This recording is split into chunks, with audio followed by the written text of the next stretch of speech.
नमस्कार दोस्तों, मैं श्रवण आपके अपने YouTube चैनल TPM विद श्रवण में आपका स्वागत करता हूं।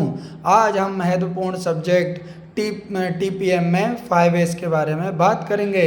जैसे कि एक यदि घर है उसमें 8 पिलर हैं और उस पिलर के जो बेस में जो आधार होता है वह उसका महत्वपूर्ण नींव होती है और उसी पर पूरा घर टिका हुआ होता है। ऐसे ही TPM का जो आधार है वह 5S है और 5S बहुत महत्वपूर्ण टूल्स है।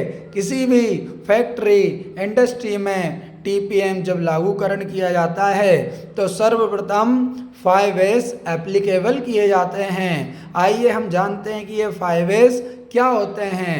पहला S होता है सॉर्टिंग, सेकंड S होता है set in order, third S होता है shine and sweep, fourth S होता है स्टैंडर्डाइजेशन और फिफ्थ S होता है सस्टेन।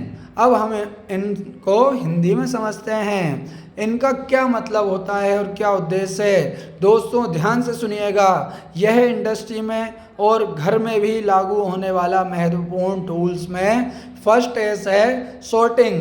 मतलब आप अपने इंडस्ट्री के कार्य क्षेत्र में सभी वस्तुओं को सेग्रीगेशन करेंगे। जो वस्तुएं आपकी उपयोग की हैं उनको आप अलग छांट कर रखेंगे और जो अनुपयोग की वस्तुएं हैं उनको आप अलग सेग्रीगेट कर दीजिए और फिर जो अनुपयोगी वस्तुएं हैं उनको आप एक स्थान बनाइए जिसकी मार्किंग रेड पेंट से की जाती है और उसे कहा जाता है रेड टैग एरिया।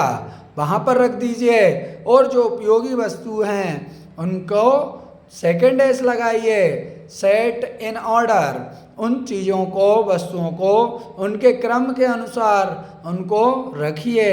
फिर आता है साइंड एंड स्वीप। इस थर्ड S में आपको क्या करना है कि जो उपयोगी वस्तुएं हैं उनको अच्छे तरीके से साफ करिए, क्लीन करिए, उनकी टैगिंग मार्किंग कीजिए और फिर उसके बाद आता है स्टैंडर्डाइजेशन कि आपने जो साइन एंड स्वीप कर लिया है उसके बाद उन वस्तुओं को रखने का एक निश्चित क्रम, स्थान, जगह, लोकेशन बनाइए, उसके नोमेनक्लेचर तैयार करिए उसके कि इस वस्तु की यह जगह फिक्स हो गई है। और क्योंकि इंडस्ट्री में क्या होता है कि बहुत सारे कर्मचारी एक साथ काम करते हैं तो एक बार 4S में आपने स्टैंडर्ड बना दिए, सभी को बता दिए कि भैया अब ये वस्तु यहाँ पर रहेगी।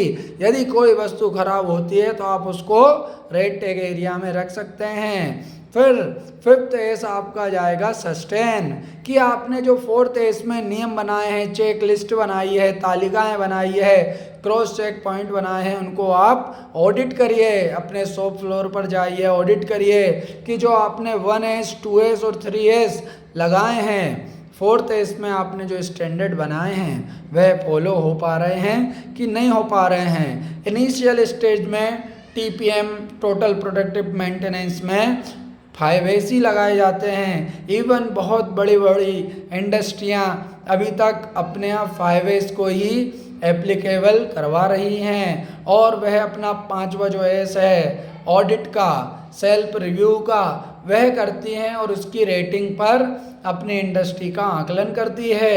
हर एरिया में ये ऑडिट किया जाता है तो ध्यान रखिएगा, भूलिएगा नहीं। सबसे पहला है सॉर्टिंग, फिर है सेट इन ऑर्डर, फिर है साइंड एंड स्वीप, फिर है स्टैंडर्डाइजेशन और लास्ट है sustain.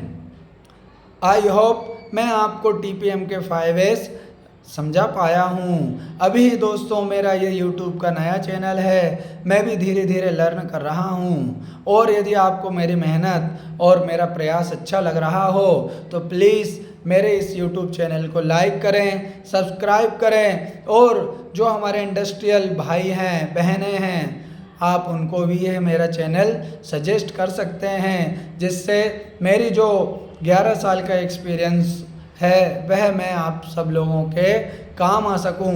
Thank you very much, धन्यवाद।